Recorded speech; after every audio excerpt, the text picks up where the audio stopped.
오늘은 오랜만에 애니메이션 전센스의 극장판 홍련의 인연편을 보기 위해서 메가박스 부산대점을 찾았습니다. 제가 부산대까지 온 이유는 제가 사는 김해에는 메가박스가 없기 때문에 메가박스에서 단독 개봉하는 애니메이션은 언제나 부산대 혹은 해운대까지 찾아서 볼 수밖에 없습니다. 이번 전센스 극장판은 해운대점에서 상영을 하지 않고 오롯이 부산대점에서만 상영을 했기 때문에 이렇게 부산대를 찾았습니다. 그리고 애니메이션을 다 보고 나서 이렇게 특전을 챙겨올 수가 있었는데 극장에 들어가서 보게 되니까 먼저 특전을 받고 애니메이션을 보시는 분들도 있었습니다. 즉 다시 말해서 이번 애니메이션 전센스 극장판 홍련의 인연편을 보고 받을 수 있는 특전은 애니메이션을 보고 나서만 받을 수 있는 게 아니라 애니메이션을 보기 전에 매표소에 있는 직원분들에게 이야기를 해서 먼저 특전을 받아볼 수도 있는 것 같았습니다.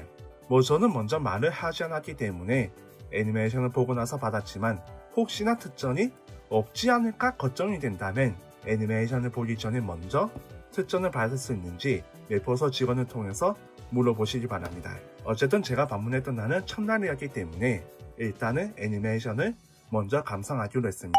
이번에 본 애니메이션 전센스의 극장판 홍련의 인연편은 PV 영상을 보게 된다면 여기서 볼 수 있는 베니마루가 형이라고 부르는 이 인물 히유노와 관련된 이야기가 메인이 될 것 같았습니다. 하지만 이야기의 메인은 베니마루와 히유노 두 사람이 그리는 그런 유대의 이야기가 아니라 여기서 볼 수 있는 히유노와 이 인물을 구해준 여기서 볼 수 있는 라자 왕국의 여왕 토와가 그리는 그 키즈나를 다루고 있는 애니메이션 극장판이었습니다.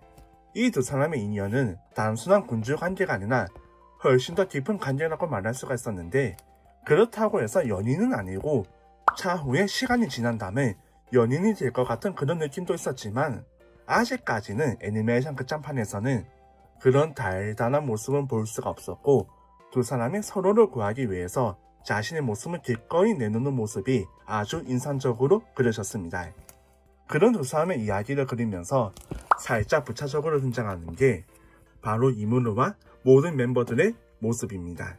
PV 영상을 보게 된다면 뭔가 베니마루와 히로 두 사람 사이에 엄청난 이야기가 있을 것 같았지만 딱히 그런 이야기는 많이 없었고 두 사람이 살짝 칼을 겨누면서 마지막까지 피 튀기는 아니 불꽃이 마구마구 튀는 그런 싸움을 벌이지만 그거는 어디까지 거들 뿐이었습니다. 진짜 중요한 거는 바로 히로와 토와 이 두 사람이 그리는 유대와 놀라운 기적이었죠. 그 기적에는 여기서 볼 수 있는 악마 디아블로가 관련이 되어 있습니다. 아마 이번 애니메이션 극장판을 보신 분들 중에서 여기서 볼 수 있는 히로가 등장했다는 것만이 아니라 어떤 인물이 등장했기 때문에 와 대박 하면서 애니메이션을 정말 재밌게 볼 수 있지 않았나 싶습니다. 물론 라이트 노벨을 읽지 않고 오직 애니메이션만 보신 분들은 저 인물이 왜 나오지? 혹시 나중에 나오는 건가? 이렇게 생각을 할 수도 있는데 라이트 노벨을 읽어보신 분들은 와 여기서 저 캐릭터가 나온다고? 진짜냐? 야 이러면 애니메이션 전센스 3기도 기대해 볼 수가 있겠고 전센스 4기까지 기대해 볼 수 있다는 그런 희망적인 바람을 품게 되지 않았을까 싶습니다. 왜냐하면 그 인물은 여기서는 너무나 치명적인 스포일러가 되기 때문에 스포일러를 원하지 않는다면 여기서 영상을 종료해 주시기 바랍니다. 그럼 다시 이야기를 해보도록 하겠습니다. 이번 애니메이션 전센스 극장판 홍련의 인연편에서 등장하는 정말 놀라운 인물은 베니마루와 호영호전을 하면서 지내고 있던 피가 섞이지 않은 소꿉친구이자 형이었던 히유노가 아니라 바로 여기서 볼 수 있는 디아블로와 관련되어 있는 똑같은 태초의 악마인 울티마입니다. 애니메이션에서는 울티마라는 이름이 아니라 바로 비올레라는 원래 이름으로 불렸지만 나중에 그녀는 이무르에게 이름을 받아서 울티마라는 이름을 갖게 됐는데 그 이야기는 여기서 볼 수 있는 라이트 노벨 정생했더니 슬라임 사건에 대하여 11권에서 읽어볼 수가 있습니다.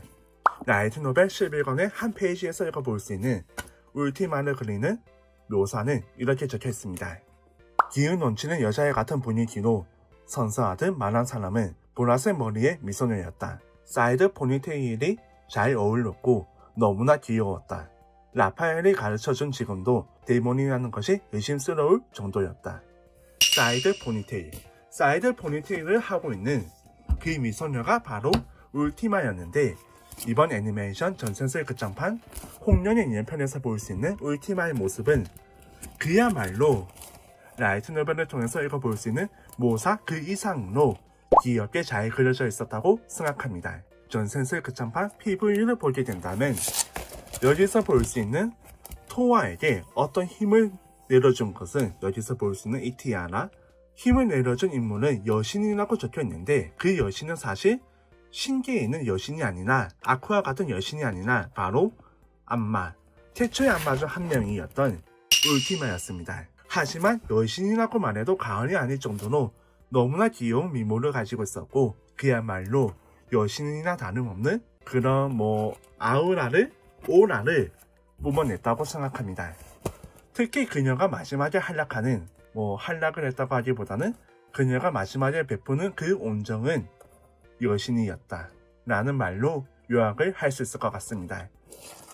아직까지 애니메이션 전센스의 끝장판 홍련의 인연편을 보시지 않았다면 꼭 한번 극장을 찾아서 보시기 바랍니다. 이번 홍련의 인연편은 많은 애니메이션 독자들이 좋아할 수밖에 없는, 아니 좋아하기보다는 평소 이런 판타지 작품에서 종종 등장하는 가련한 공주님과 그 공주님을 지키기 위해서 인을 악물고 자신을 희생하려고 하는 멋진 왕자님이자 기사님이 등장하는 그런 애니메이션 극장판이었습니다. 그렇기 때문에 이야기가 굉장히 잘 만들어져 있었고, 또 전센스에서 볼 수 있는 여러가지 재밌는 부분도 잘 그려져 있기 때문에 전센스 팬이라면 후회 없이 애니메이션을 재밌게 볼 수 있다고 생각합니다. 울티마가 애니메이션 극장판에서 등장한 만큼 차후의 애니메이션 전센스 3기 제작 결정 소식을 들을 수 있었으면 좋겠습니다. 저는 그거 말고는 더 바랄 게 없을 것 같습니다. 오늘 이야기는 여기서 마치도록 하겠습니다.